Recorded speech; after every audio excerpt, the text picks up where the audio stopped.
정로의 계단 제3장 회개. 사람이 어떻게 하나님 앞에 의로워질 수 있는가? 죄인이 어떻게 의롭게 될 수 있는가? 우리는 오직 그리스도를 통해서만 하나님과 화목할 수 있다. 그러면 우리가 어떻게 그리스도께 나갈 수 있는가? 많은 사람들이 그런 질문을 하고 있다. 오순절에 모였던 많은 사람들은 그들이 얼마나 죄된 사람들인지 깨달았다. 그들은 베드로와 다른 사도들에게 우리가 어찌할꼬라고 말하였다. 베드로는 너희가 회개하여 죄사함을 얻으라고 대답하였다.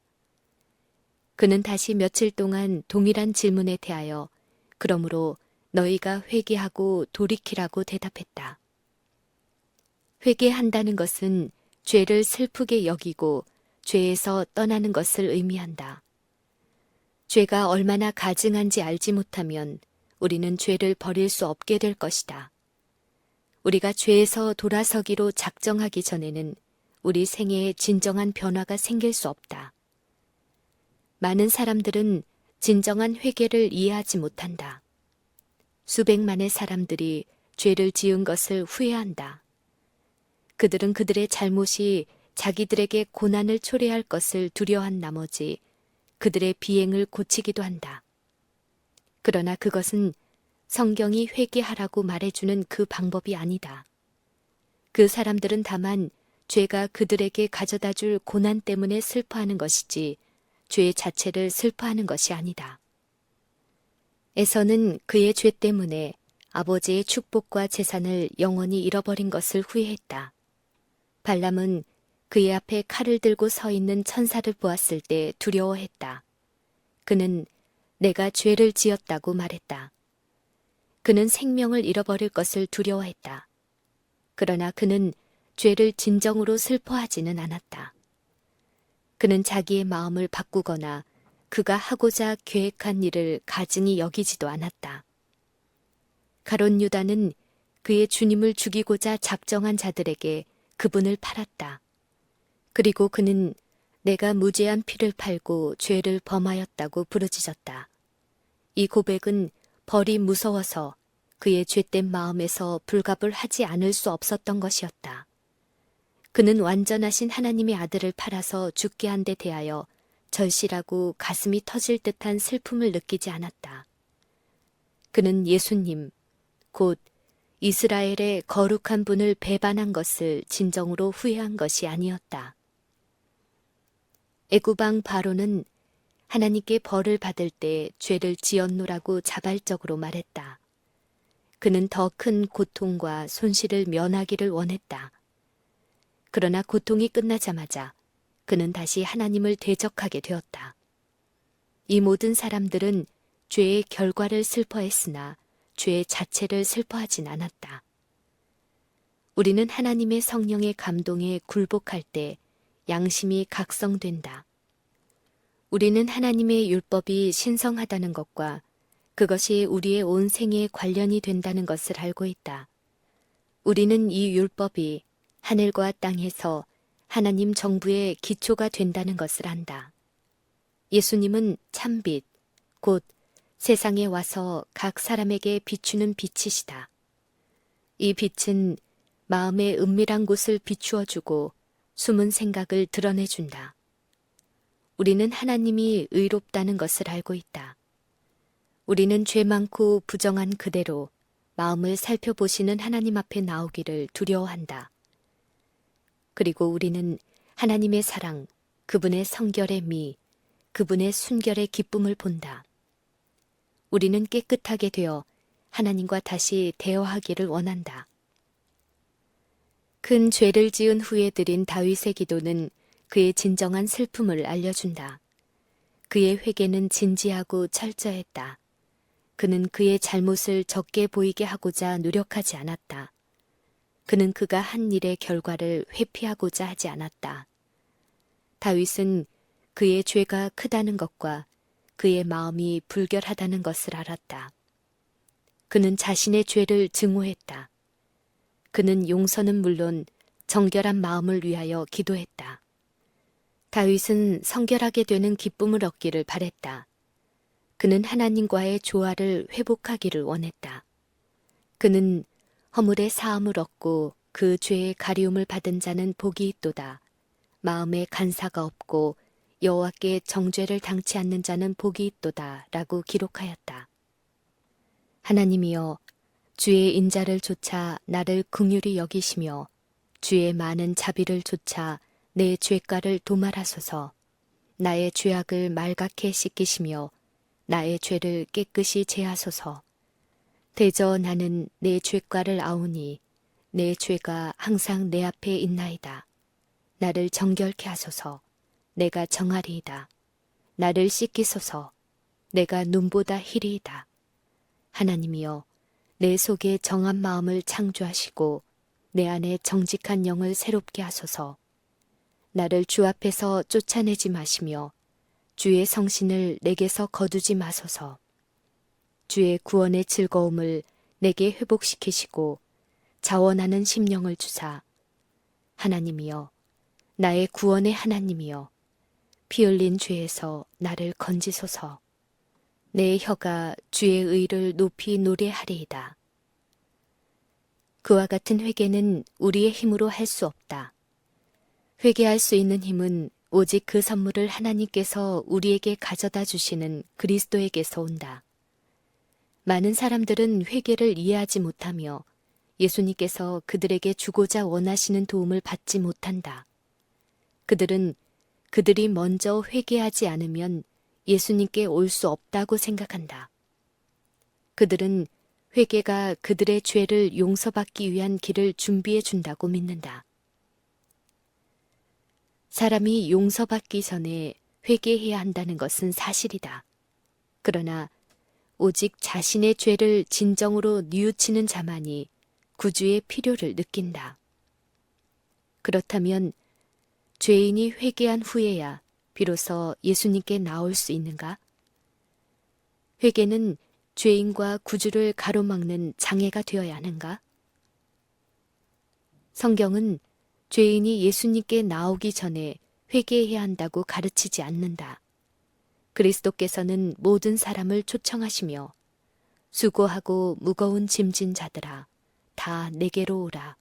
내가 너희를 쉬게 하리라 라고 말씀하신다. 그리스도의 능력은 사람을 진정으로 회개하도록 이끈다. 베드로는 예수님에 대하여 말하면서 이 사실을 분명히 밝혔다. 이스라엘로 회개케 하사 죄사함을 얻게 하시려고 그를 오른손으로 높이사 임금과 구주를 삼으셨느니라. 하나님의 영은 우리를 회개케 하고 그리스도께 용서받게 해주신다. 모든 건전한 욕망은 예수님께로부터 온다. 그분은 우리에게 죄를 증오하게 해줄 수 있는 유일의 분이시다. 진리와 순결을 갈망하는 모든 욕망은 그분에게서 온다. 우리가 우리 자신의 죄된 형편을 깨달을 때 우리는 성령께서 우리를 하나님께로 이끌고 계심을 알게 된다. 예수님은 내가 땅에서 들리면 모든 사람을 내게로 이끌겠노라고 말씀하셨다. 그리스도는 세상 죄를 위하여 돌아가신 구주로 죄인에게 제시되어야 한다. 우리가 갈바리의 십자가에 달리신 하나님의 아들을 바라볼 때 우리는 그분이 우리의 구속주가 되심을 이해하게 된다. 그때 하나님의 인자하심이 우리를 인도하여 회개하게 해준다. 그리스도께서 죄인을 위하여 돌아가실 때 그분은 우리가 이해할 수 없을 정도로 큰 사랑을 보여주셨다. 우리가 이 사랑을 이해할 때 우리의 마음은 감동을 받고 죄를 슬퍼하게 된다. 때때로 죄인들은 그들의 죄된 생활을 부끄럽게 여기고 그들의 나쁜 습관을 어느 정도 버리고자 생각한다. 그들은 그들이 그리스도께로 이끌려가고 있다는 것을 깨닫지 못한 채 그렇게 한다. 그러나 그들에게 옳은 일을 하고 싶은 진실한 욕망을 일으켜주고 그들의 생활을 변화되게 해주는 것은 그리스도의 능력이다.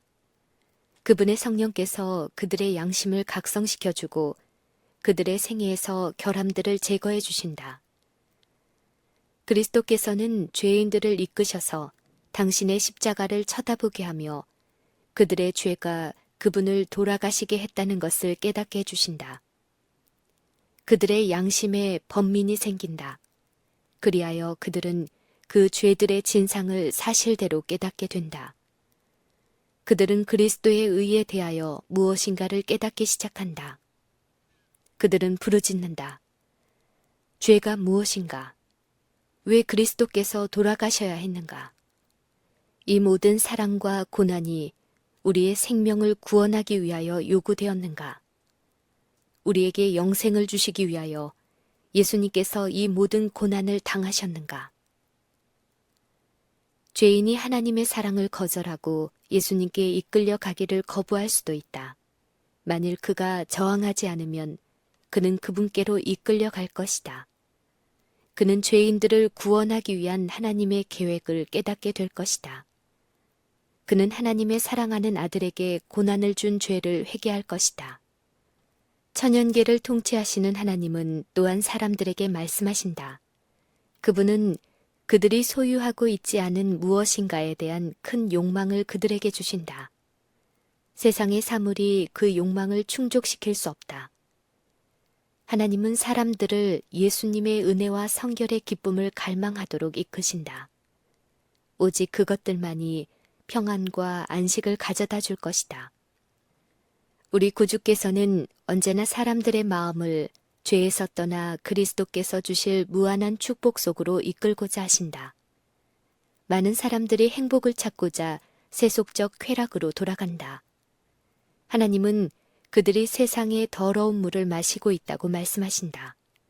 그분은 그들에게 오라 하시는도다. 듣는 자도 오라 할 것이요. 목마른 자도 올 것이요.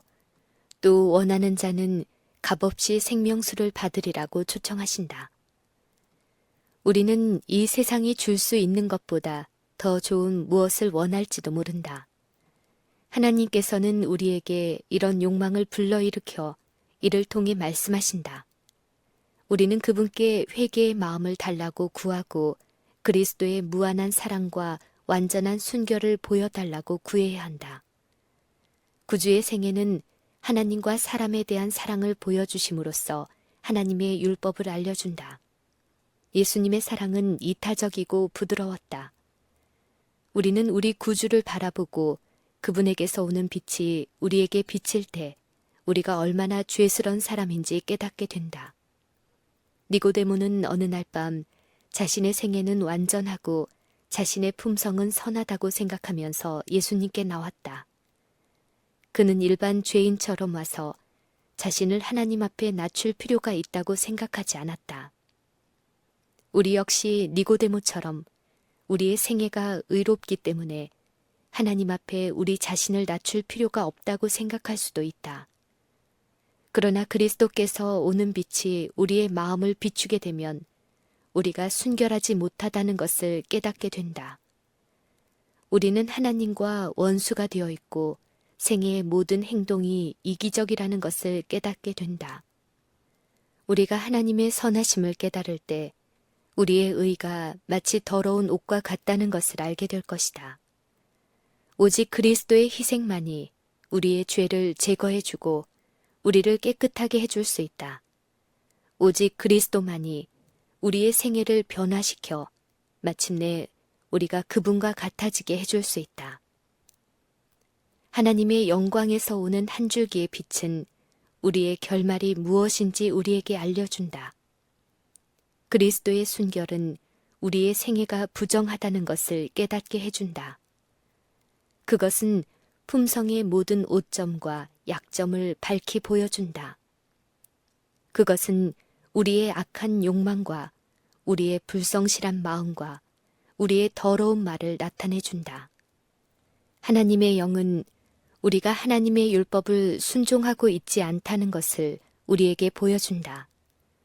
그분께서 우리의 마음을 살피실 때 우리는 슬픔을 느끼게 된다. 우리는 그리스도의 흠없는 품성을 바라보고 우리 자신의 악습을 증오하게 된다.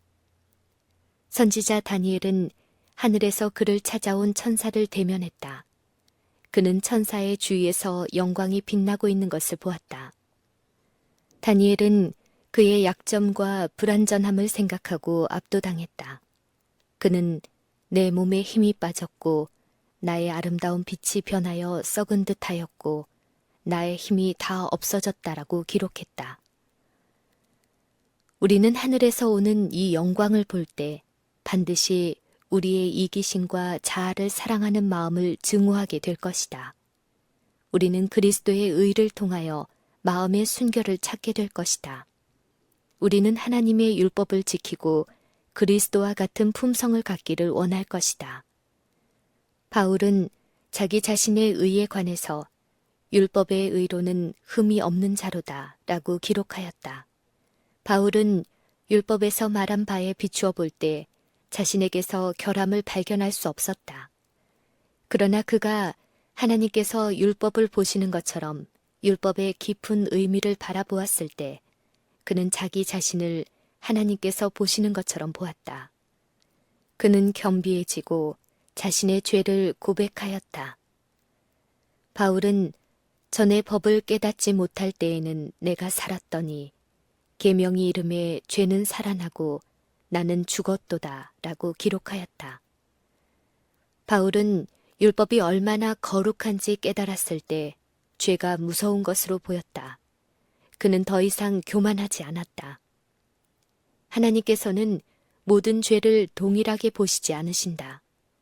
그분께서도 우리처럼 어떤 죄들은 다른 죄보다 더 악하다고 생각하신다.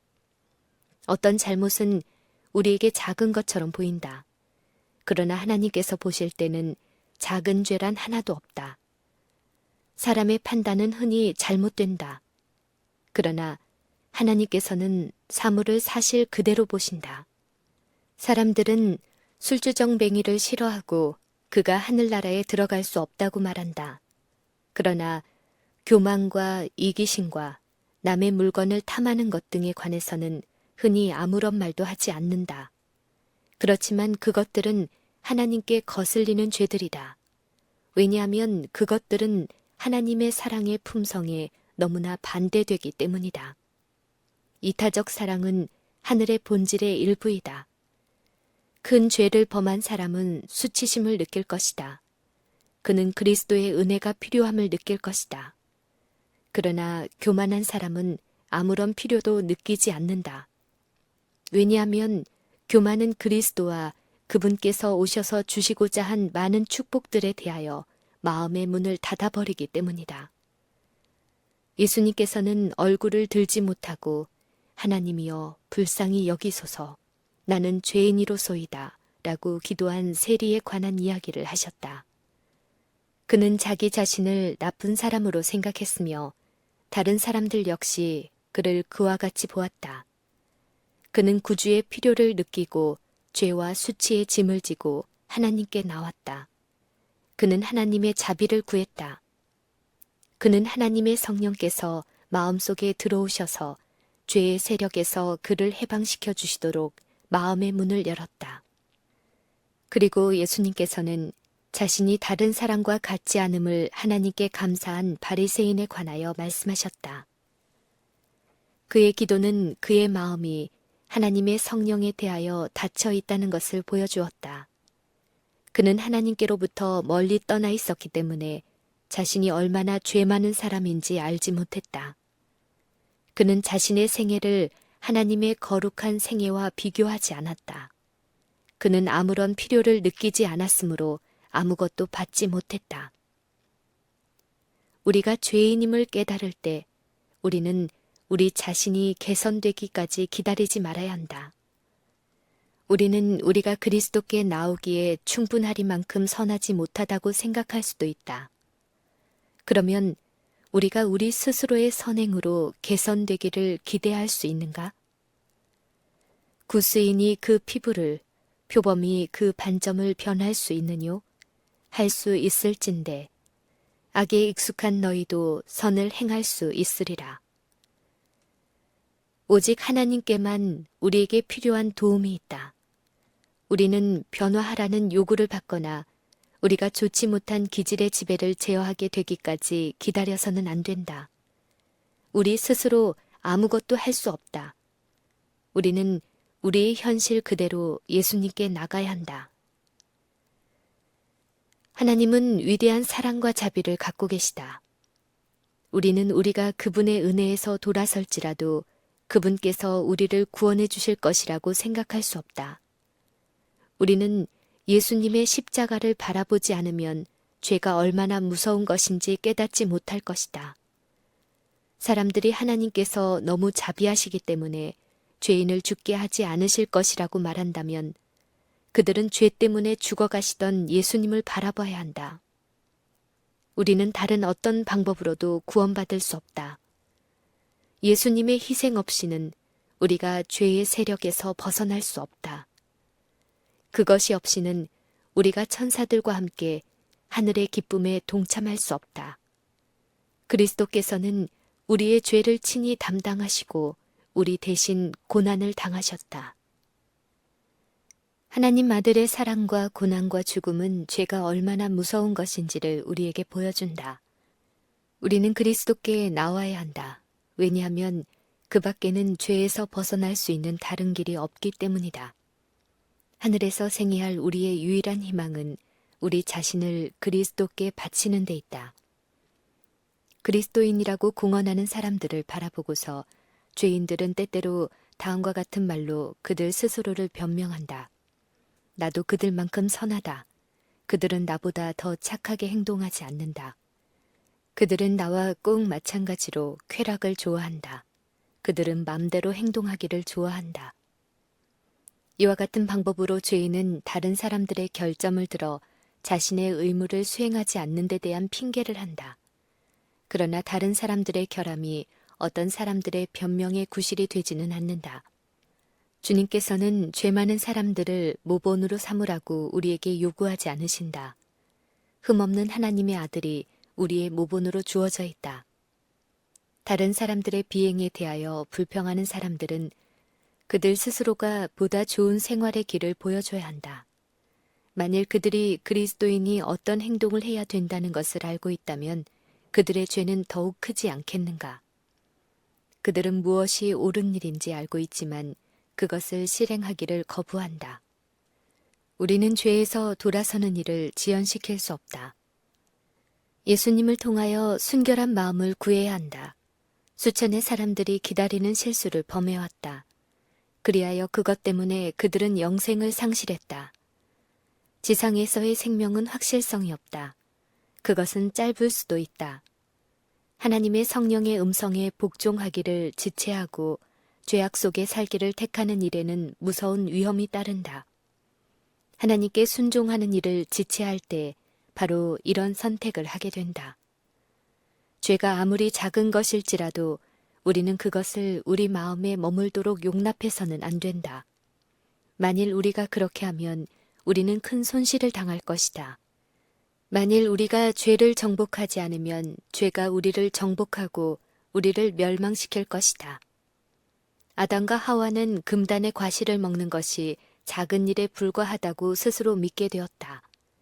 그들은 하나님께서 오리라고 말씀하신 그 무서운 결과가 그들에게 오지 않을 것이라고 생각했다. 그러나 심지어 이 작은 일에서도 그들은 하나님의 거룩한 불변의 율법을 불순종하고 있었다. 그들의 불순종은 그들을 하나님과 분리시켰고 슬픔과 죽음이 세상에 들어오게 했다. 해를 거듭할수록 결코 그치지 않는 부르짖음이 땅에서 올라가고 있다. 온 세상은 고통하고 있다. 하늘 자체도 우리 죄의 영향을 느끼고 있다. 그리스도께서는 그것 때문에 갈바리에서 돌아가셨다. 죄를 결코 작은 것으로 생각지 말자. 죄를 지을 때마다 하나님의 은혜에서 돌아설 때마다 마음은 굳어진다. 그것은 우리로 그릇된 선택을 하게 한다. 그것은 우리에게 하나님의 사랑을 깨닫지 못하게 한다. 죄는 우리를 하나님께 즐겨 순종하지 못하게 하고 하나님의 성령께 굴복하지 못하게 한다. 많은 사람들은 그들이 그릇된 행동을 하고 있다는 것을 안다. 그러나 그들은 그들의 행동을 고치지 않는다. 그들은 그들이 원할 때에는 언제든지 변화될 수 있다고 믿는다. 그들은 거듭거듭 하나님께로부터 돌아서고 있으면서도 여전히 그분의 자비의 음성을 듣고 있다고 생각한다. 그들은 사단을 따르고 있으면서도 무엇인가 잘못되면 하나님께로 신속히 돌아가려고 계획하고 있다. 그러나 그 일은 쉽게 이루어지지 않는다. 죄는 그들의 욕망과 습관을 바꾸어 놓고 그들의 품성을 꼴짓고 있다. 죄악의 생애를 한 후 예수님과 같아지기를 원하는 사람은 별로 없다. 품성 속에 있는 하나의 그릇된 것이나 마음속에 간직한 하나의 죄된 욕망까지도 우리를 변화시키는 복음의 능력을 감소시킬 것이다. 우리가 사단에게 양보할 때마다 우리는 하나님께로부터 더욱 멀리 떠나가게 된다. 만일 우리가 하나님의 말씀 듣기를 유의하지 않을 것 같으면 우리는 스스로가 택한 결과를 거두고 있는 셈이다. 우리는 성경에서 악을 즐기는 데 대한 솔로몬의 가장 무서운 경고를 읽게 된다. 악인은 자기의 악에 걸리며 그 죄의 줄에 매이나니 라고 그는 기록했다. 그리스도께서는 우리를 죄에서 해방시킬 길을 마련해 놓으셨다. 그러나 그분은 당신의 길을 강제적으로 택하게 하지 않으신다. 우리는 계속해서 죄를 짓고자 바랄 수도 있고 죄에서 벗어나기를 원치 않을 수도 있다. 만일 우리가 그분의 은혜를 받지 않을 것 같으면 그분께서 더 이상 무엇을 할 수 있을 것인가? 우리는 하나님의 사랑에서 떠남으로 우리 스스로를 파멸시키게 될 것이다. 바울은 기록했다.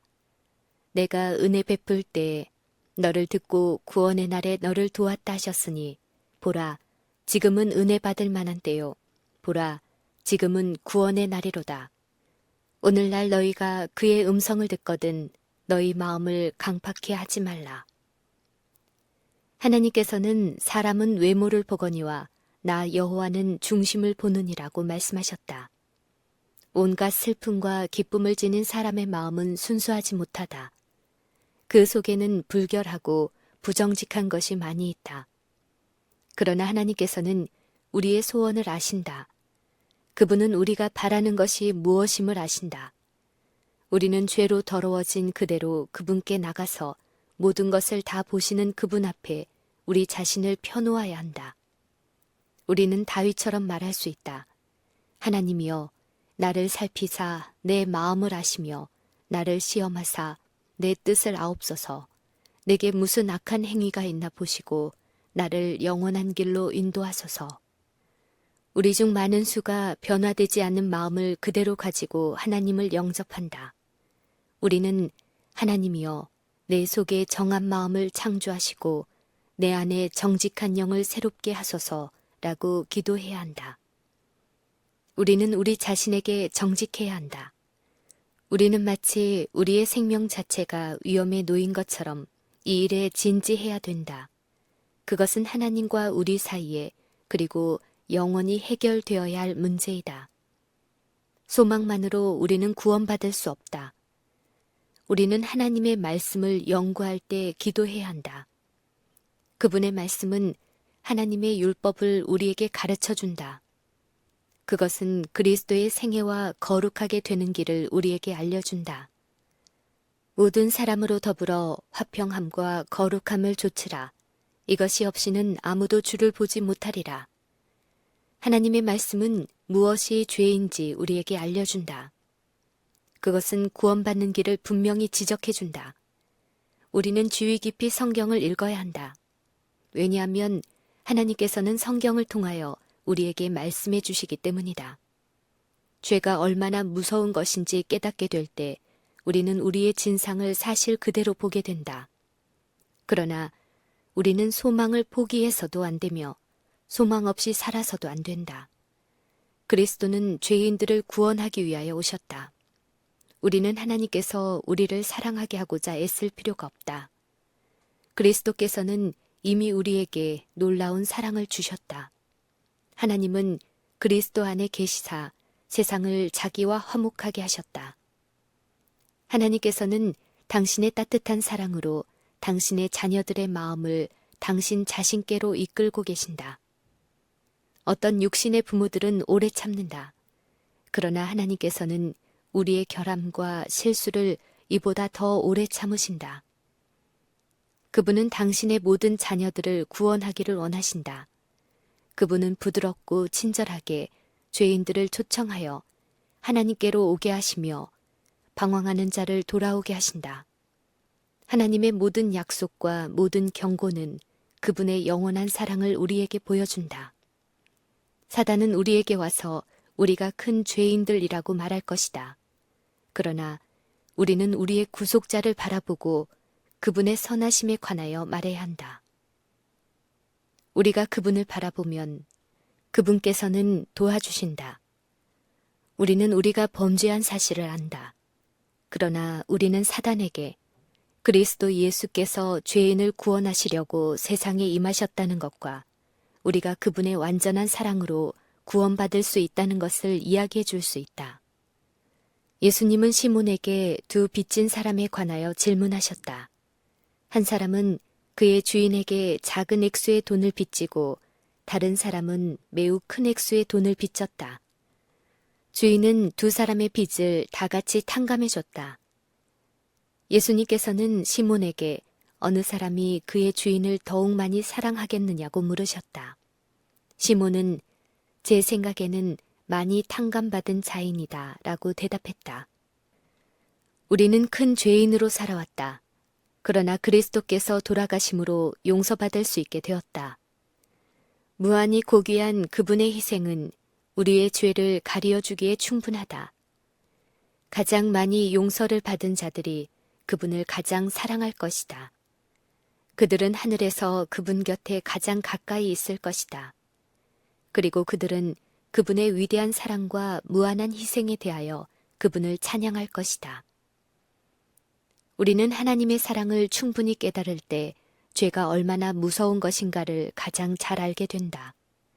우리가 그분께서 우리를 붙들기 위하여 얼마나 멀리까지 손을 뻗쳤는가를 깨달을 때 우리는 예수님의 희생에 대하여 어느 정도 이해하게 된다. 그때 우리는 진정으로 죄를 슬퍼하게 되고 우리의 마음은 예수님에 대한 사랑으로 충만해진다.